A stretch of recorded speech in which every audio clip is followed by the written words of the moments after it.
सुप्रभात। आज मैं एक बहुत ही महत्वपूर्ण विषय पर बात करना चाहती हूँ, जो है महिलाओं का मानसिक, शारीरिक और आर्थिक सशक्तिकरण।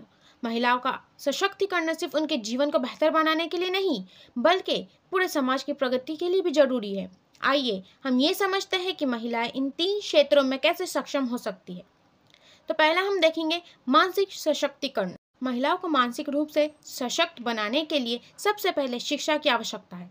शिक्षा वो साधन है जो उन्हें अपनी सोच का विकसित करने, निर्णय लेने और समस्याओं का सामना करने में सक्षम बनाता है। साथ ही आत्मविश्वास और आत्मसम्मान मानसिक सशक्तिकरण के लिए बेहद महत्वपूर्ण है। महिलाओं का अपने आप पर विश्वास होना चाहिए कि वह किसी भी परिस्थिति का सामना कर सकती है। मानसिक स्वास्थ्य भी जरूरी है, जिसके लिए योग, ध्यान और सकारात्मक सोच जैसी चीजें अपनानी चाहिए। तनाव में मुक्त रहकर महिलाएं बेहतर ढंग से अपनी जिम्मेदारियों को निभा सकती है। अब हम देखेंगे शारीरिक सशक्तिकरण। महिलाओं का शारीरिक रूप से मजबूत होना भी उतना ही जरूरी है, जिसके लिए उन्हें नियमित रूप से व्यायाम करना चाहिए और स्वास्थ्यवर्धक भोजन अपनाना चाहिए। ये उन्हें ऊर्जा से भरपूर रखेगा और वे अपने रोजमर्रा की चुनौतियों का सामना कर पाएंगी। साथ ही महिलाओं को अपनी सुरक्षा का ध्यान रखना चाहिए। आत्मरक्षा की तकनीकें सीखना आज के दौर में बहुत ही ज़रूरी है। इससे वो किसी भी अप्रत्याशित परिस्थिति में खुद को सुरक्षित रख सकती है। अब हम देखेंगे आर्थिक सशक्तिकरण। महिलाओं को आर्थिक रूप से आत्मनिर्भर बनना चाहिए। एक स्वतंत्र आय स्रोत होना जरूरी है, चाहे वो नौकरी हो या अपना खुद का व्यवसाय।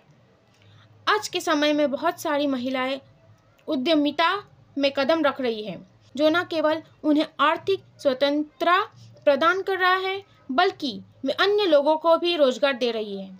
इसके साथ ही वित्तीय योजना और निवेश के बारे में जानकारी होना भी जरूरी है। सही निवेश से महिलाएं अपने भविष्य को सुरक्षित बना सकती है और वित्तीय निर्णय लेने में सक्षम बन सकती है। इसके अलावा सरकारी नीतियों और योजनाओं का भी महिलाओं के सशक्तिकरण में महत्वपूर्ण योगदान है। सरकार द्वारा चलाए जा रहे महिला सशक्तिकरण कार्यक्रमों का लाभ उठाना चाहिए। महिलाओं को मानसिक, शारीरिक और आर्थिक रूप से सशक्त बनाकर ही हम एक सशक्त समाज का निर्माण कर सकते हैं। जब महिलाएं इन 3 क्षेत्रों में सक्षम होंगी, तो वे अपने जीवन में न केवल सफलता प्राप्त करेंगी, बल्कि वह समाज में भी सकारात्मक बदलाव ला पाएंगी। इस यात्रा की शुरुआत शिक्षा, आत्मविश्वास और आत्मनिर्भरता से होती है। अंत में यही कहना चाहूँगी कि महिलाओं का मानसिक, शारीरिक और आर्थिक रूप से सशक्त बनने के लिए खुद पर विश्वास करना होगा और समाज के हर क्षेत्र में आगे बढ़ने का प्रयास करना होगा। उन्हें अपनी शिक्षा, स्वास्थ्य और वित्तीय स्थिरता पर ध्यान देना होगा और समाज के हर क्षेत्र में आगे बढ़ने का प्रयास करना होगा। महिलाओं का सशक्तिकरण सिर्फ उनका व्यक्तिगत विकास नहीं है, बल्कि ये पूरे समाज के विकास की कुंजी है।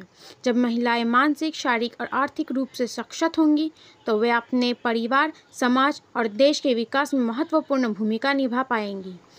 इसलिए हमें ये करना चाहिए कि महिलाएं हर क्षेत्र में समान अवसर प्राप्त करें और समाज में अपना योगदान दे सकें। धन्यवाद।